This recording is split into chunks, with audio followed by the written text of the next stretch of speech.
Part में हम पढ़ेंगे फॉर्म्स ऑफ मनी और आगे की चीज़ें। तो देखो फॉर्म्स ऑफ मनी में पहला है हमारे पास फियाट मनी और फिड्यूशियरी मनी, और जब दूसरा देखेंगे दूसरा होगा हमारे पास ये दूसरा होगा हमारे पास full bodied money and credit money. तो ये दो हैं, ठीक है।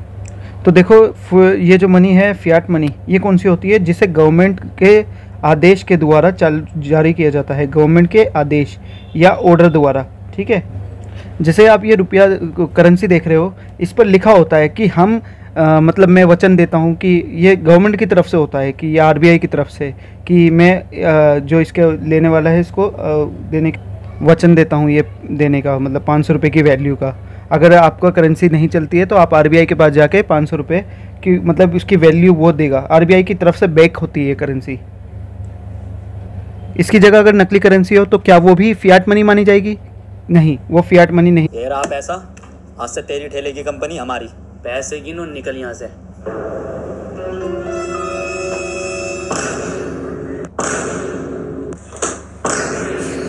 देख के सरिया गरीब, अबे इतना नोट ना देखा पहले कभी तूने? ना गांधी जी देखने न मिले इससे पहले? अबे सालो गांधी जी तो ना है इसमें।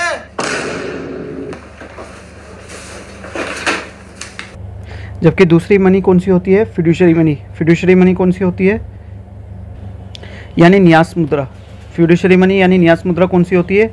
जो बैंक इशू करते हैं, जैसे चेक, या फिर बैंक के अलावा भी वो मनी जो आपसी विश्वास पर जिसका मतलब लेन देन किया जाता है, जिसका लेन देन या विनिमय, लेन देन मतलब क्या होता है? विनिमय, या फिर बोल दो एक्सचेंज, किस पे किया जाता है? आपसी विश्वास पर, आपसी विश्वास पर या आपसी कॉन्फिडेंस पर।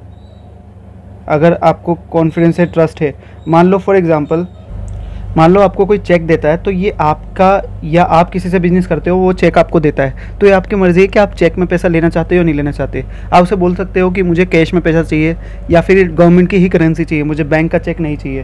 तो जो ये होता है ना फिड्यूशियरी करेंसी है ना, ये न्यास मुद्रा, ये आपसी विश्वास पर इसका लेन देन होता है। इसके बाद नेक्स्ट है फुल बॉडीड मनी और क्रेडिट मनी, यानी पूर्णकाय मुद्रा और साख मुद्रा। अब ये फुल बॉडीड मनी और पूर्णकाय मुद्रा यानी, और ये क्रेडिट मनी, साख मुद्रा, ये क्या होती हैं? तो पहले समझते हैं फुल बॉडीड मनी को यानी पूर्णकाय मुद्रा को। तो पूर्णकाय मुद्रा वो होती है जिसका अंकित मूल्य और धातु मूल्य बराबर होता है। एक बार मैं बता देता हूँ, रुक जाओ, इंग्लिश में बताता हूँ। धातु मूल्य और अंकित मूल्य क्या होता है? बराबर।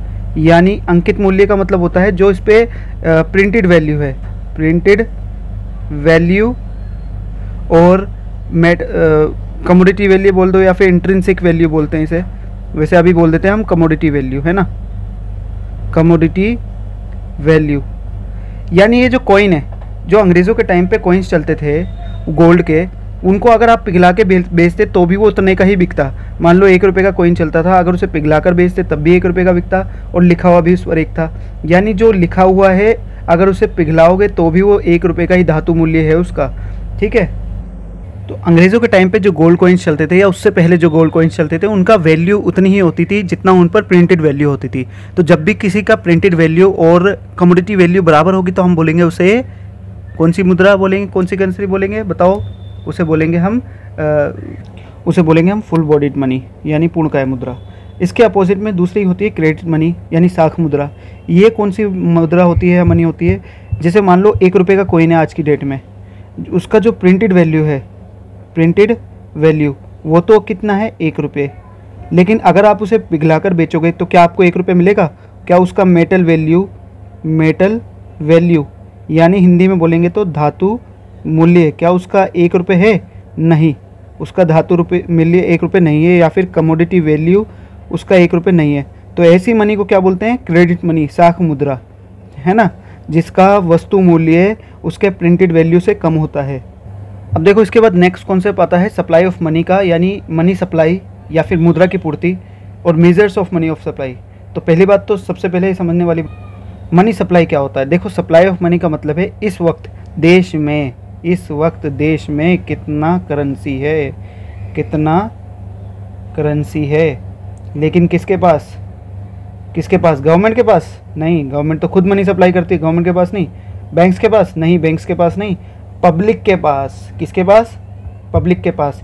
यानी एक पॉइंट ऑफ टाइम पर, एक पॉइंट ऑफ टाइम मतलब अभी, इस वक्त, या फिर मतलब ये नहीं कि हम 1 महीने में नापेंगे, नहीं, अभी कितना है, मान लो अभी एक आइलैंड है, आइलैंड पर 10 लोग रह रहे हैं और सबके पास 100 रुपये का नोट है, तो टोटल कितने हो गए? 1000 रुपये हो गए। यानी 1000 रुपये उस आइलैंड की, जो ये आइलैंड है इसकी कितनी है? 1000 रुपये क्या है? इसकी मनी सप्लाई, इसकी मुद्रा की पूर्ति है। यहाँ पर 1000 रुपये हैं। इसे और थोड़ा कॉम्प्लिकेटेड कर देते हैं। मान लो आइलैंड पे 10 लोग हैं, सबके पास 100 रुपये हैं, तो 1000 रुपये हो गए। गवर्नमेंट के पास भी थोड़ा सा रिजर्व पड़ा है, मान लो अपना पड़ा है गवर्नमेंट के पास 1000 रुपये, तो क्या ये भी मनी सप्लाई में काउंट होगा? नहीं, केवल 1000 रुपये। अब मनी सप्लाई को मापने के लिए हमारे पास कुछ फॉर्मूलाज हैं, वो भी देखते हैं। वैसे तो मनी सप्लाई को मापने के लिए हमारे पास 4 फॉर्मूलाज होते हैं, M1, M2, M3, M4, लेकिन हमारे सिलेबस में केवल M1 है, तो फिलहाल हम M1 पे फोकस करेंगे। और अगर आप कहोगे तो मैं M1, M2, M3, M4 चारों बता दूंगा क्या होते हैं। अब अगर हम M1 देखें तो M1 का मतलब, M1 का जो फॉर्मूला है वो है C + DD + OD। हमेशा याद रखना C + DD + OD। अब ये C क्या होता है? C का मतलब है यहाँ पर C फॉर करेंसी। करेंसी किसके पास? Held by public. जो पब्लिक, जनता के पास जो पैसा है, करेंसी है, चाहे वो कोइंस हो चाहे वो नोट्स हो, ठीक है, वो ठीक है। अब मान लेते हैं जनता के पास 1000 रुपये हैं total. Demand deposits, demand deposits का मतलब होता है, एक मिनट, डिमांड डिपॉजिट्स यानी जो बैंक्स के पास डिमांड डिपॉजिट्स हैं, यानी सेविंग अकाउंट और करंट अकाउंट में जो पैसे हैं, ठीक है। सेविंग अकाउंट एक बार मैं लिख देता हूँ, सेविंग अकाउंट और करंट अकाउंट, ठीक है। अब मान लो जितने भी बैंक्स हैं, HDFC, ICICI, SBI, PNB, total जितने भी बैंक्स हैं उनके पास जितने भी सेविंग अकाउंट में और करंट अकाउंट में पैसे हैं, मान लेते हैं सबके पास सेविंग अकाउंट में 500 रुपीज़ हैं केवल, सबके पास टोटल मिला के, और करंट अकाउंट में भी 500 हैं, तो टोटल कितने हो गए? Demand deposits 1000। अब इन्हें डिमांड डिपॉजिट क्यों कहा जाता है, तो मैं अभी शॉर्ट में बता देता हूँ, बाद में डिटेल में करेंगे जब बैंकिंग का चैप्टर करेंगे। डिमांड डिपॉजिट जो कभी भी डिमांड किया जा सकता है। सेविंग अकाउंट का पैसा आप कभी भी निकाल सकते हो, नहीं निकाल सकते? निकाल सकते हो ना, तो इसलिए उसे बोला जाता है डिमांड डिपॉजिट, डिमांड करने वाला डिपॉजिट। मांगा जाने वाला, मांग जमा, हिंदी में क्या बोलते हैं? मांग जमाएं, यानी कभी भी मांगी जा सकती हैं। करंट अकाउंट में जो आपका पैसा होता है वो कभी भी निकाल सकते हो ना, चेक से या डेबिट कार्ड से या ATM कार्ड से, तो इसलिए उसे बोलते हैं मांग जमा। क्या FD का पैसा कभी भी निकाल सकते हो? नहीं, अगर आप निकालोगे तो फाइन लगेगा। तो FD का पैसा कभी नहीं निकाल सकते, इसलिए उसे मांग जमा यानी डिमांड डिपॉजिट नहीं कहते। तो डिमांड डिपॉजिट कहते हैं केवल सेविंग अकाउंट को और करंट अकाउंट को। तो मान लो सेविंग अकाउंट में टोटल जितने भी बैंक है हमारे देश में, उसमें 500 रुपये, और करंट अकाउंट में भी 500 रुपये, और अभी मैंने बताया था करेंसी पब्लिक के पास है 1000 रुपीज़। दोबारा बता रहा हूँ, पब्लिक के पास 1000 रुपीज़, सेविंग अकाउंट और करंट अकाउंट में टोटल पूरे देश में 500 रुपये, और अदर डिपॉजिट। अब ये अदर डिपॉजिट जो होता है RBI के पास, उसमें कौन कौन से, किस किस के पैसा आएंगे? जो फॉरेन कंट्रीज़ होती हैं उनका पैसा कितना रखा हुआ है हमारे RBI के पास, नाबार्ड का कितना पैसा रखा हुआ है हमारे पास, हमारे RBI के पास, और IMF और वर्ल्ड बैंक का कितना पैसा लगा हुआ है हमारे RBI के पास, मतलब कितना डिमांड डिपॉजिट्स में है। तो फिलहाल इतना डीपली जाने की ज़रूरत नहीं है भाई, इतना समझो कि मान लो RBI के पास अदर डिपॉजिट में 1000 रुपये हैं, कितने हो गए टोटल? 3000। तो 3000 अपने देश में क्या है? मनी सप्लाई है, ठीक है। तो M1 = C + DD + OD, यानी करेंसी कितने का है पब्लिक के पास, डिमांड डिपॉजिट कितना है अपने कमर्शियल बैंक्स के पास। कमर्शियल बैंक बोलते हैं जितने भी अपने देश में बैंक्स होते हैं, RBI के अलावा, RBI क्योंकि सेंट्रल बैंक है, सबसे बड़ा बैंक है, केंद्रीय बैंक है, सर्वोच्चतम बैंक है, तो उसके अलावा जितने भी बैंक है उन्हें कमर्शियल बैंक्स बोलते हैं। अब एक इंपॉर्टेंट क्वेश्चन सामने आता है कि हु सप्लाइज मनी, मनी की पूर्ति कौन करता है, मुद्रा की पूर्ति अपने देश में? तो मुद्रा की पूर्ति हमारे देश में करता है RBI, क्योंकि RBI का मतलब reserve bank of India, Hindi में रिजर्व बैंक, और केंद्रीय बैंक, ठीक है। इस जब हम बैंकिंग का चैप्टर करेंगे डीपली समझेंगे। और गवर्नमेंट भी करती है और कमर्शियल बैंक भी करते हैं, लेकिन नोट जारी करने का अधिकार केवल RBI के पास है, इनके पास नहीं है। ये गवर्नमेंट का भी बताऊंगा क्या है, फिलहाल RBI का समझेंगे। अब देखो जो RBI है, RBI अपने देश में मनी सप्लाई करता है, लेकिन ऐसा तो नहीं है कि उसे नोट छापने की पूरी स्वतंत्रता है, चाहे दबा के कितना भी नोट छाप दे, ऐसा तो नहीं हो सकता। उसकी मर्ज़ी आज 1000 के नोट छाप दे, कल 2000 के नोट छाप दे, ऐसा नहीं है। RBI को भी एक प्रोटोकॉल फॉलो करना पड़ता है, प्रोटोकॉल है, कोई गाइडलाइन है, एक नियम है। वो क्या नियम है? उसका नाम है मिनिमम रिजर्व सिस्टम, यानी न्यूनतम मुद्रा कोष प्रणाली। न्यूनतम मुद्रा कोष प्रणाली का मतलब जैसे नाम से पता लग रहा है न्यूनतम, आरबीआई के पास न्यूनतम 200 करोड़ का गोल्ड होना ज़रूरी है, आवश्यक है, नेसेसरी है।